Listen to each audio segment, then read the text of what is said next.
Pois é, estamos de volta no programa Ciência e Movimento, entrevistando agora a equipe do Hult Prize e lembrando a nossa reportagem sobre o jovem empreendedor, muito legal a iniciativa aqui na cidade, a reportagem do Andrei Matos e com imagens do Peter Ribeiro. Estamos aqui com, vamos lá, né, o Carlos Jacobina, o Renan Veríssimo, o Ariel Zimbrão e o Douglas Ornelas, que participaram do Hult Prize. Agora recente, quando é que foi o Hult Prize? Quando é que vocês viajaram? A viagem foi em março, né? Foi dia 6 de março. Foi dia 6 de março. E nós ficamos lá do dia 7 de março até o dia 15, não foi? Exatamente. A gente chegou numa quarta-feira e voltou, no caso, na quinta-feira seguinte. Vamos lá, o que é o Hult Prize? Como é que vocês embarcaram nessa onda? O Hult Prize em si, ele é um evento que promove ideias que sejam, possam se tornar um negócio, mas também tragam um benefício para a sociedade em si, certo? Então, esse ano o foco foi a renovação da forma de usar a energia, né, de utilizar a energia em si. Então, são várias ideias de faculdades do mundo inteiro que se tornam, né, startups em si, que têm esse objetivo de conseguir essa renovação de energia, que é um tema que está em alta hoje em dia. Vocês são a equipe da FESO, né, da Unifeso, de Teresópolis. Vocês foram o único representante brasileiro no Hult Prize, é isso, Carlos? Isso. Na verdade, são 3 instituições no Brasil que podem participar do projeto, né? A Unifeso, a UFMG e a Mackenzie, né? A Mackenzie, infelizmente, não teve o projeto aprovado pela Hult Business. A UFMG não conseguiu verba, né? Então, nós fomos a única equipe, né? A única universidade representando o Brasil lá fora em Boston. Ariel, que tipo de projeto vocês apresentaram lá na Hult Prize pela Unifeso? Nossa ideia foi com foco em educação. Como somos 4 estudantes de computação, nosso objetivo foi desenvolver um jogo mobile que promovesse a educação e a conscientização de economia de energia.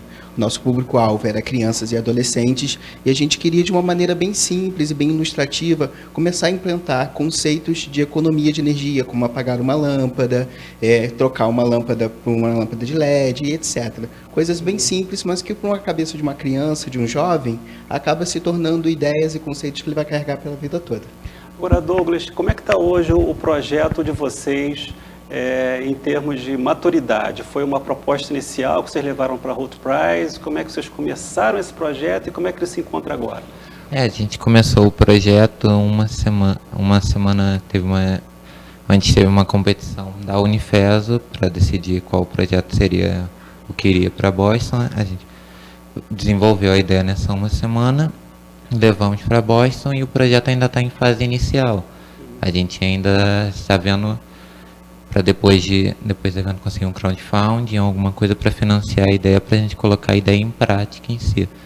Por causa que não tem a maioria do pessoal que trabalha e a gente não tem muito tempo disponível para desenvolvimento do projeto. Agora, Carlos, vocês viram uma realidade diferente, claro. Uma coisa é estar em Teresópolis, no Rio de Janeiro, outra coisa é estar num dos maiores berços de empreendedorismo do mundo, que é a cidade de Boston. Como é que com essa diferença, o que vocês perceberam lá do ambiente de inovação num projeto como esse, num prêmio como esse, como o Hult Prize?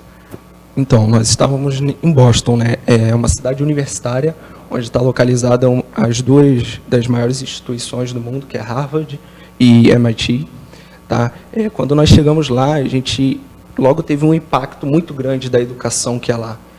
Nós percebemos que o Brasil ainda está engatinhando para chegar no tamanho da educação que eles têm lá. A gente sente que as universidades lá financiam os projetos dos estudantes, entende? Eles dão apoio, não só financeiro, apoio com os professores, ajudando e estando ali em cima. Teve projetos que nós vimos lá no Hult Prize que que já tinha parcerias com o MIT, com ONGs, e o projeto nasceu dentro da universidade, antes de aparecer a iniciativa do Hult Prize com o tema atual. Renan, como é que foi a dinâmica lá do prêmio? Foram 2 dias, vocês... Exatamente. Como é que foi a dinâmica do prêmio? O primeiro dia em si foi um dia mais de networking, focado em apresentações de empresários, de pessoas que já ganharam um prêmio em si, que é um prêmio de $1 milhão para investir no projeto, um prêmio muito bom em si. E foi mais nessa questão de networking, trocar ideias, ver como é que funciona, né? A questão também que eles insistiram muito de não desistir do projeto, porque foram 80 projetos só em Boston, né? Só em uma das sedes, e um só avançaria ali para a próxima fase, para a semifinal. Então, eles já colocando, né, mostrando que não desistir para continuar sempre em frente com o projeto. E no segundo dia em si, foi o dia da votação, foi o dia da escolha dos vencedores, em que dos 80 projetos foram divididos em 3 grupos, foram selecionados 2 grupos de cada projeto, que fizeram uma apresentação assim, geral para todos, e um deles foi o vencedor ali que passou para a próxima fase. Legal. Ariel, como é que vocês se prepararam aqui da FESO para fazer essa apresentação lá em Boston? Como é que foi ganhar músculo aqui em Teresópolis? Foi bem corrido, a gente teve que trabalhar muito. O projeto, como o Douglas fez, surgiu para a gente uma semana antes da apresentação aqui na FESO. Então a gente virou algumas noites aí para montar tudo, para montar nossa apresentação, para apresentar aqui. E quando a gente passou, o trabalho só aumentou. A gente teve que correr atrás de passaporte, visto. A gente não é fluente de inglês, então a gente teve um apoio muito grande da Unifeso. Ela pagou um professor de inglês para a gente estudou, adaptou nossa apresentação, mudamos o foco da apresentação, né, para se adaptar à apresentação lá. Foi bem corrido, mas a gente conseguiu fazer tudo muito bem e a gente entregou em Boston o melhor do nosso projeto lá. Foi uma pena que a gente não ganhou, mas tinham outros projetos lá muito melhores, então a gente está contente e torcendo para que o projeto de Boston ganhe também tudo, se Deus quiser. Douglas, como é que é o próximo passo aí de vocês com relação ao projeto de economia de energia? O que vocês estão imaginando daqui para frente com o projeto? Então, agora a gente planeja seguir com a ideia, continuar, como eu falei até antes, a gente tentar arranjar algum patrocinador, entrar em divulgar a ideia para a gente tentar conseguir um crowdfunding, tentar conseguir que a gente consiga avançar a ideia pelo menos um pouco para a gente dar o passo inicial para dar arrancada no projeto.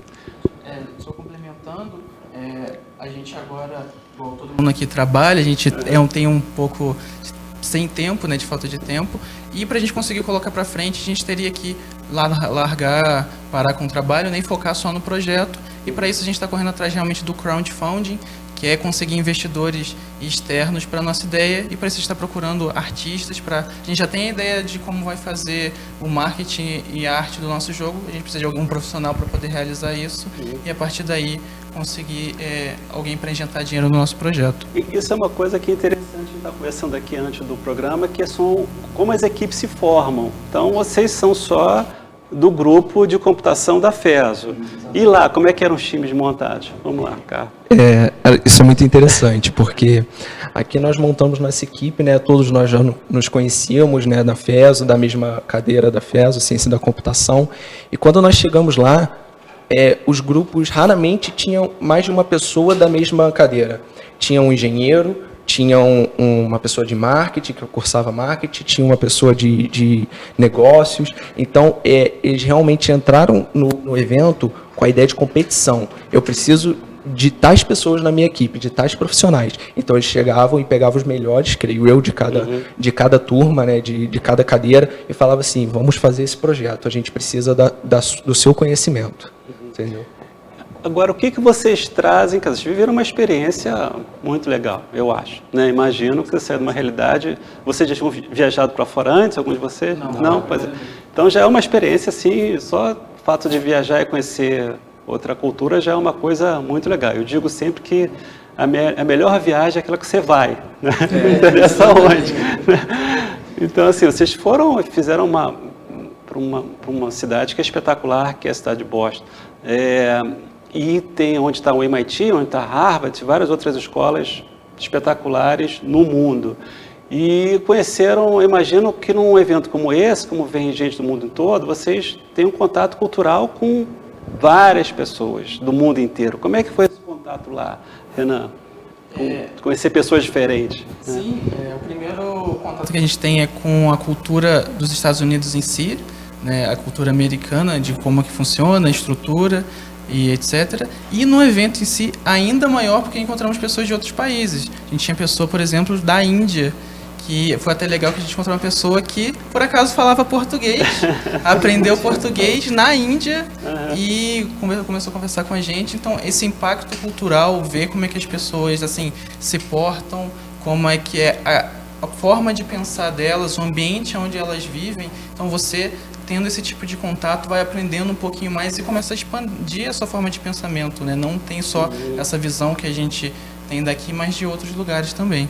Ariel, o que vocês trazem, né? Isso eu queria uma opinião de vocês todos. O que vocês trazem de experiência para Fezo, para Teresópolis, para o interior do estado do Rio de Janeiro? A gente conseguiu ver que a gente tem muito ainda para mudar. E o que a gente quer fazer é tentar ser o pivô dessa mudança aqui na nossa instituição. Por exemplo, a gente já está conversando para ver como vai ser as próximas edições do Root Prize, que a Unifeso tem interesse em participar, né? Isso já dito pela própria reitora. Então a gente quer justamente ajudar as próximas equipes nesse preparo, porque não é um evento fácil, não é uma coisa simples de se fazer. E a gente viu que nos faltava, e a gente não quer que a próxima equipe da Unifeso tenha as mesmas carências que a gente. Então a gente está correndo atrás não só do nosso projeto, mas de formas que a gente possa ajudar a nossa instituição a ter essa visão mais empreendedorismo, a ter essa visão mais social, de querer ajudar e de, ao mesmo tempo, formar grandes startups, formar grandes empresas, aproveitar o talento que tem nas instituições de sobra, basta ter oportunidade. Uma coisa engraçada, né, que a gente saiu daqui com um projeto e a gente estava super confiante, né, na nossa visão aqui. Pô, não tinha como o nosso projeto ter algum projeto melhor que o nosso. Nós chegamos e falamos, nós lá no prédio da Roots Business School, nós chegamos e falamos assim, cara, a gente só perde se tiver um projeto aqui de gerador de energia infinita que não precise de combustível. Nós, na nossa humilde visão, a gente estava pensando assim. Então a gente chega lá e a gente realmente toma um baque, porque a gente vê que não é assim que funciona. A gente tem muito a aprender. A gente tem que ser humilde e reconhecer, cara, que nós estamos engateando perante a outras instituições, outros países. Então, esse foi o fator que mais pesou para a gente lá. A gente chegou lá e realmente viu que nós temos muito que aprender. E é isso que a gente quer trazer para a instituição, entendeu? A gente quer preparar eles melhor para o evento nesse ano que vai ter. Renan, o que vocês trazem? Sim, depois do Douglas. Não só isso também, né? Por exemplo, na visita que a gente fez ao MIT em si, foram horas só para conhecer o campus lá. Então, questão de não só de estrutura, que os laboratórios lá, tudo é muito de última geração, tecnologia avançada, mas a ideia que eles têm, por exemplo, nenhum curso que você faz lá, por exemplo, de tecnologia, você sai sem se formar em alguma matéria de humanas. E vice-versa. Eles fazem uma conexão porque eles querem que quem é formado lá, saia formado de lá, tenha uma visão geral das coisas. Não quer que você seja apenas técnico ou focado apenas na sua área, mas que você abra sua mente para nos seus projetos no futuro poder ter uma visão geral de tudo que você tem à sua volta. Tem esse tipo de mentalidade, o que eu achei extremamente legal e uma ideia que a gente podia muito bem trazer para a nossa vida, não só de instituição, mas no geral da nossa sociedade. Douglas, o que você traz, né, de espírito de mudança aqui para Teresópolis? A gente tem que agradecer muito a Fezo pelo apoio que ela nos deu, caso que ela correu atrás junto com a gente, ela pagou a viagem, pagou os custos lá, e ela nos deu uma nova visão. A gente foi lá e a gente viu um novo mundo. A gente viu